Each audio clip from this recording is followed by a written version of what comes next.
Okay, so to green screen chroma key any video, what you've got to do is get your green screen video into your composition. I just have this tiny little bit of green here that turns into this kind of smoke blast that I got from a free site, nice little stock site. So to green screen key, there's a couple of different methods you can use. However, the best method is actually one that's called key light. So I'm going to click on my effects and presets here, let that do its thing. My computer's going to run a little bit janky today. It restarted, so it's going to be a little fussy. So I'm going to type in key light, and we actually want this key light 1.2. And I'm just going to drag that onto my footage. You can also drag it on top of your footage down here on your timeline. Either will work. And at first, nothing's going to happen. Now, when we do keying, what we want to do is we want to have part of our footage visible. And then I like to zoom in. And anywhere that I decide to key is going to be somewhere kind of close to these edges. So I'm going to come over here to my screen color. Remember, you can also key out red, green, blue. I've seen orange before. That's not too weird. It really depends on what your video focus is going to be. So I'm going to click on this little key dropper here, and I'm just going to get kind of close to this shadow, and that's going to pull out all of my green. Now you're going to notice there's a couple of little weird edges kind of around, kind of feathered out. That's okay. This is the main pull. That key screen color is going to pull out almost all of the green. There is a couple of other things you do need to do to make sure that your entire area is clean, because remember, we have these little weird edges. So I'm going to come down here to where it says Screen Matte, and clicking on that, you'll notice I have Clip Black, White, Rollback, and all these other things. Now, if I were to change any of these, I won't really be able to tell what's happening because I'm currently seeing my final result here under View. So I'm going to click Final Result, and I'm actually going to go to the Screen Matte tab. What that's going to do is it's going to show me my alpha channels, or my black and white channels, in my video.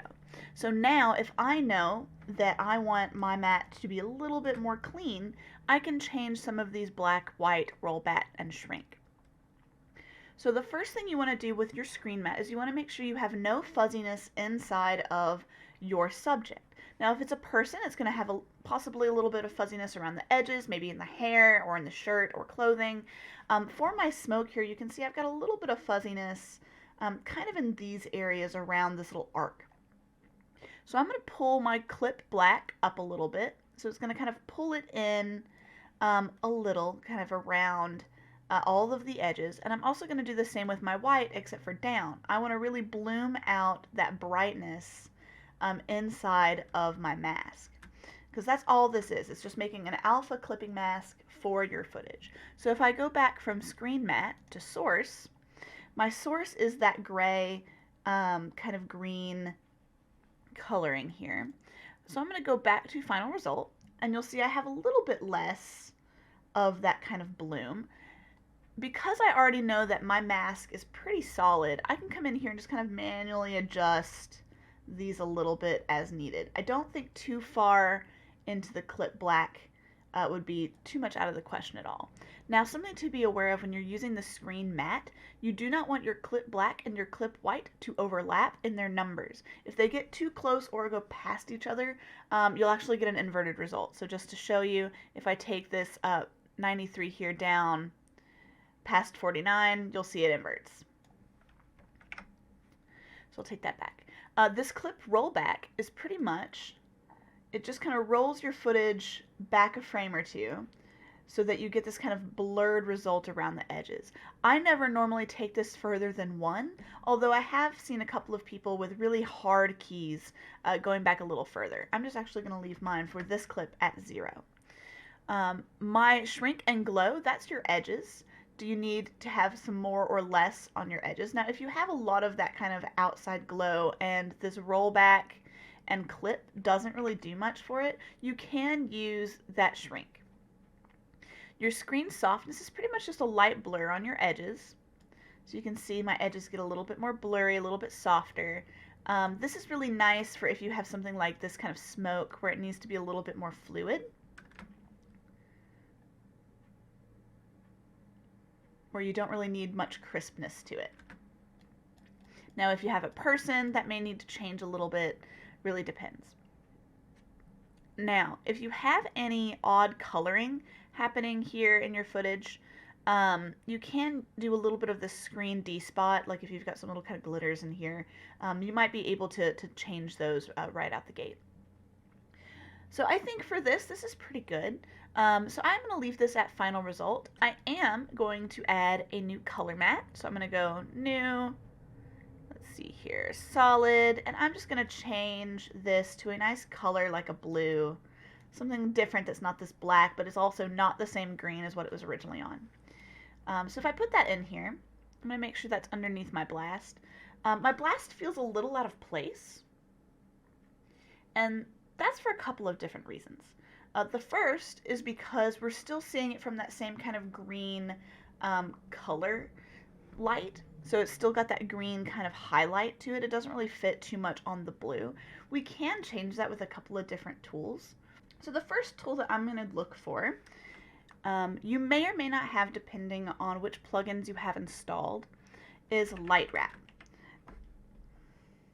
So for me, this is missing from my main computer. My work computer does have this really cool plugin. Pretty much what it does is it uses the background coloring of your footage to kind of match your keyed footage. It's really cool. It's really easy to use. If you have it available, definitely use it. If you don't, you can add a color difference key. I'm going to add that to my footage. Make sure that's going onto my blast. And what it does is it says, hey, look at the difference between my main footage and my other piece of footage. So it's currently looking at the footage behind it directly.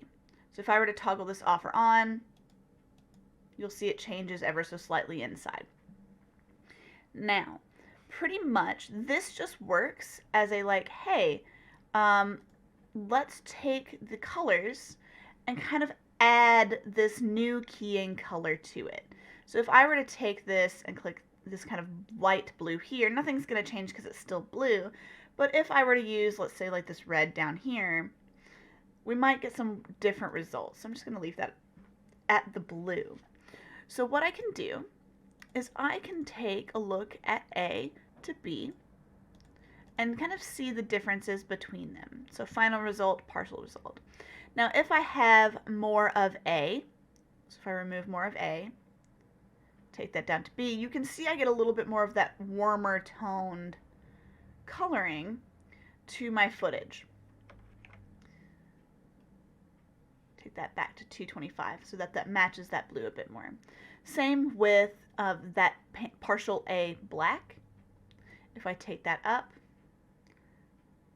I'm going to get more of that rich tones in the darker points. So you can really play with this to get a really nice, interesting, more natural result. And this one is standard on pretty much all After Effects applications. And there you go. That's a really simple way to chroma key any footage.